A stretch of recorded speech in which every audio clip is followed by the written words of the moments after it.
Repeat after me. I am who I think I am. I'm not playing games with what I am building or who I am becoming. No one or nothing is going to violate that boundary. That is the mood and the attitude for 2026. You need to repeat that to yourself until you start to believe it's true. I don't think women are trying to glow up anymore. I think we're quietly letting go of versions of ourselves that required too much explaining, too much shrinking, and too much emotional labor. And a lot of women are realizing this at the same time and saying the same thing. I outgrew that version of me. If that sentence has been sitting in the back of your mind lately, this video is for you.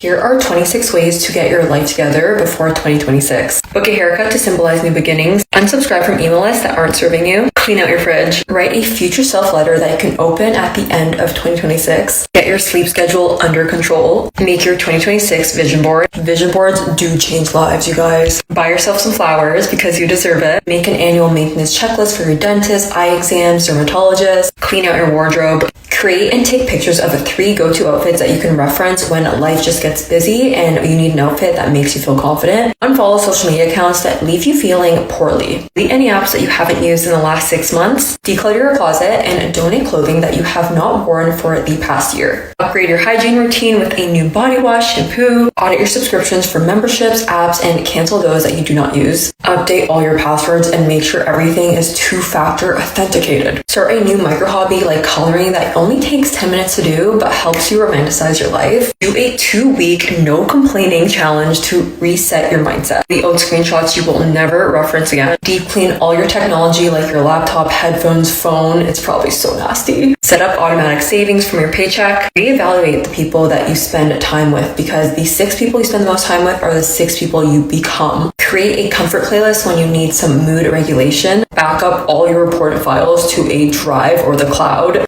Upgrade one daily item like your pillow or your water bottle. And follow me for more glow up tips. Love you guys. Bye. You can absolutely change your life in 90 days because you need to go through 3 phases. Phase 1 is the reset. You need to figure out what's happening in your life right now that's hindering you from your growth. Is it a messy environment so your mind can't think clearly? Figure that out, clean it up, and get a creative space so that you can start producing greatness, whatever that looks like.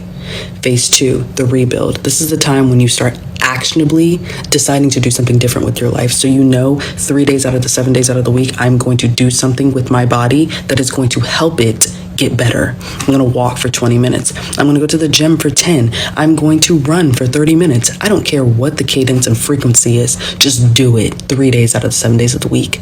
And then lastly, the rebrand.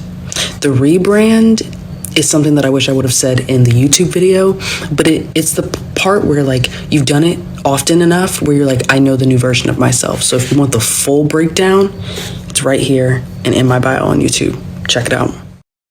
One of the first things women are letting go of is over-explaining themselves, explaining why they need space, explaining why something hurt them, explaining why they're setting a boundary. There was a time when many of us believed that if we just explained ourselves better, people would finally understand us and then treat us better. But what women are realizing now is this: the right people don't require a PowerPoint presentation to respect you.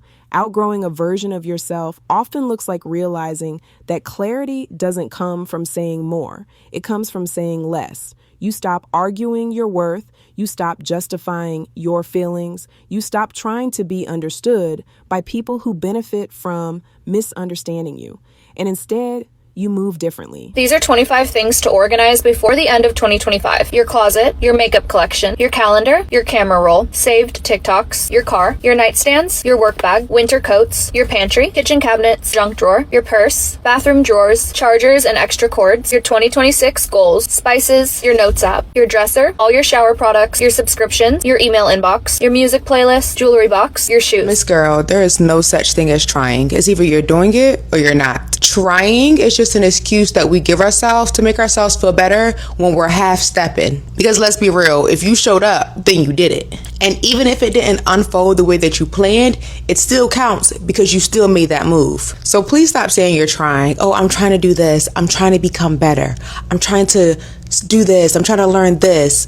No, it's either you're doing it or you're not. Simple. Stop making your life harder and start owning what you're doing. The word try isn't even in a woman like me vocabulary. I don't try to do a damn thing. I'm doing it. And so should you, because the moment you claim it is the moment your life starts to change, Miss Girl. As always, love you. Bye. 6 days left. Here are 26 ways that you and I are going to get our lives together before 2026. Fix your sleep schedule.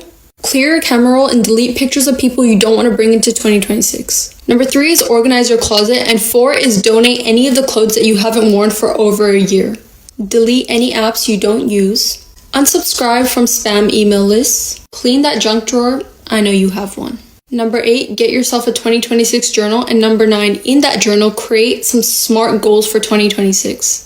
Create a 2026 vision board. You don't know how much this helps. I did this in 2025 and come to realize I've achieved almost everything on that board. Create a realistic fitness or diet plan. Restock all your essentials in the bathroom, in the kitchen. Create a realistic morning and night routine. This is going to help your days start and end so much smoother. Clear out your contacts, again, especially people who you do not want to bring into 2026 with you. Reset your social media algorithms. Make sure you're careful of what you consume. Have those difficult conversations and say those things that you've been keeping in your heart. Get them all off your chest before the new year. Make small changes to your room or your living space, which are going to help your days go smoother, but also create a little bit of a new environment, which is going to help you realize that, hey, you know, I'm getting a fresh start.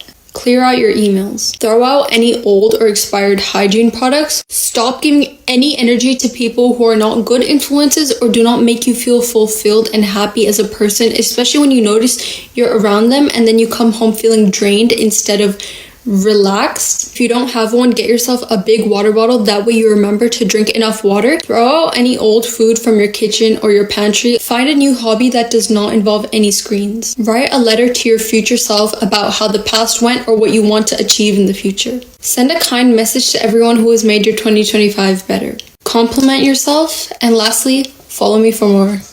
Another major shift women are making is letting go of potential. Potential partners, potential friendships, potential situations, that version of you that stayed because it could get better.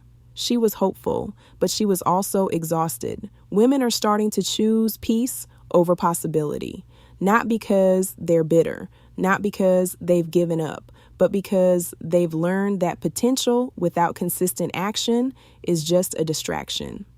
Outgrowing that version of yourself means no longer falling in love with what could be while ignoring what is. It's realizing that if something has required years of patience, emotional labor, and self-betrayal, it's not a growth opportunity. It's a lesson that's already been taught. Girl, I don't know who needs to hear this, but stay busy. Have hobbies, do Pilates, try weightlift. Pick one thing and stick to it. I hate to see a beautiful girl just at home being lazy, not really leveling up in life, getting her finances up. Because girl, I only started posting TikTok 1 year ago and I have opened my eyes to so much. I have expanded my mind and there is so much abundance in this life. So much money to be made. You don't even know. Isolate yourself, pick something to focus on, stay busy, book those fitness classes, take care of yourself, because that's just a message my younger self would love to hear. So I hope this reached the right person. And if you guys want a free daily glow up checklist, I have a Notion template you can download for free in my bio just to help you make sure you are on top of it. Baby, you're gonna have to put that phone down. Why am I so unhappy in life? It's them screens. Why don't I have any discipline? It's them screens. Why can't I be productive? It's the screens, baby. And before you say that this doesn't apply to you, I want to ask you this. Can you get in the shower with no music? You cook with no podcast? Can you go to sleep without something playing on your home? The answer is no, but this still applies to you. If you need music through every single second of your day, you are addicted to these screens. And in turn to you being addicted to these screens, you start to lose touch with the real world. Not only are you losing touch with the real world, but you're losing connection with your feelings. Why? Because you are addicted to, let's call it synthetic dopamine that these screens give you. The real world cannot give you this same dopamine hits that a 10-second funny video can over and over and over and over and over. These screens killing your attention span, you don't even have the ability to complete the task that will make you happy. You don't even have the ability to complete the tasks that you normally do in your everyday life without these screens. When you're always on a screen, you're programming yourself to the frequencies of the videos that you watch. You do not have any creative thoughts because you don't have any thoughts of your own, period. You have the thoughts of everything that you're seeing constantly on the screen. A lot of us are so unaware of this subconscious act that we don't take our screen times seriously. You cannot produce thoughts of your own, and your creativity is killed because now you cannot naturally produce any serotonin or dopamine, which are your happy chemicals. How can you be creative when you're always programmed to everybody else's thoughts? You're constantly living in this fake world with these constant dopamine hits. Like I said, you lose connection to your real emotions. You wonder why you're depressed.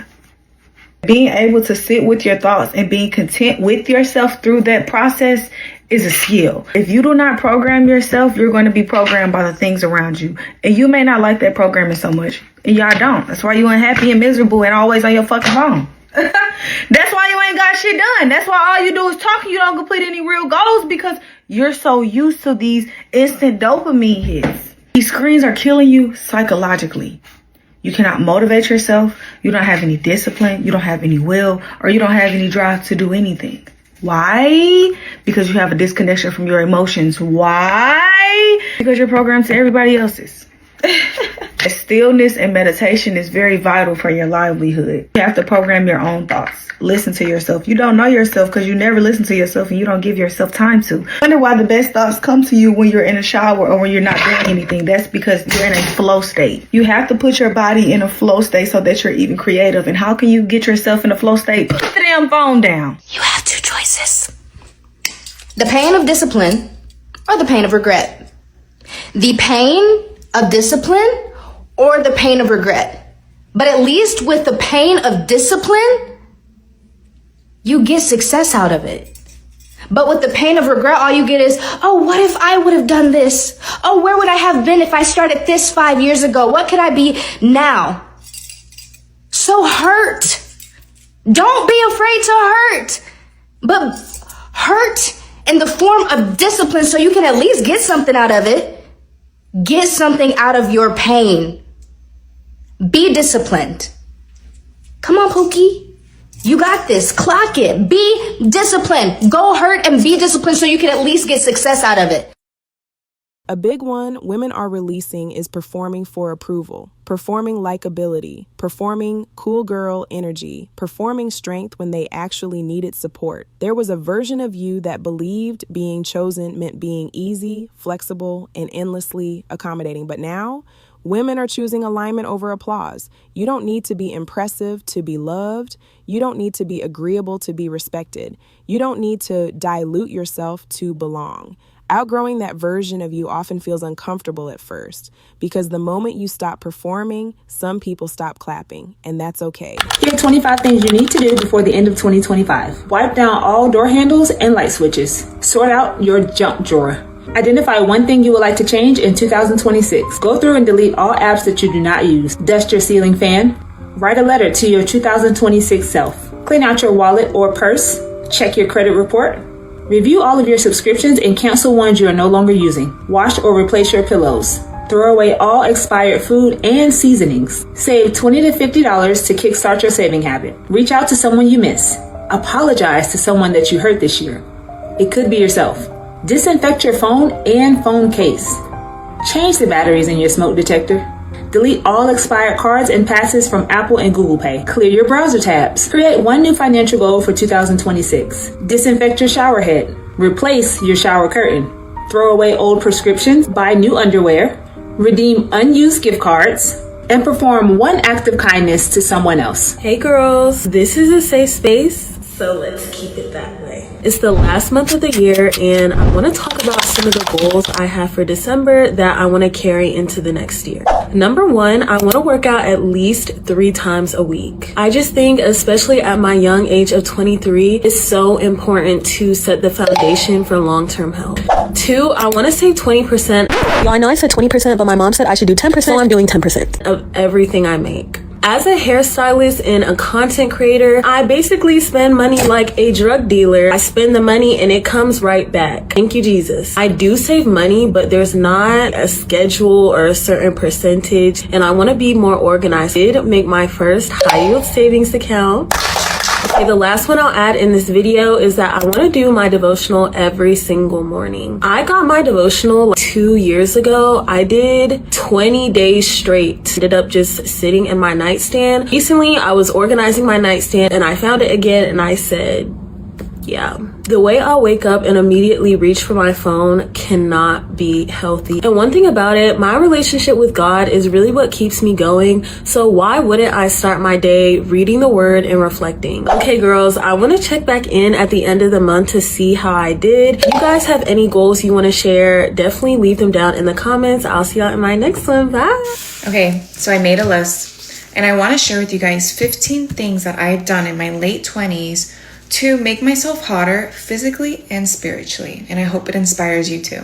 Okay, number 1, talking shit about myself and my insecurities, especially to the wrong people that are subconsciously using that against you. Okay, be careful who's in your circle. Letting my mood dictate whether I show up or not. Always gotta show up. Calling myself old as if it wasn't a blessing to age. It's a total blessing to get older, and I'll never say that again. Chasing skinny instead of sculpted, okay? No. Eating too little when I needed strategy and structure in my life. And that's what I've been really trying to implement more, okay? Total well-being. Believing I was behind in life instead of loving the journey that I'm on. That has something that I've really focused on the last few years, is just appreciating the fact that I can even be on this journey. Having a sustainable life over the standard wellness.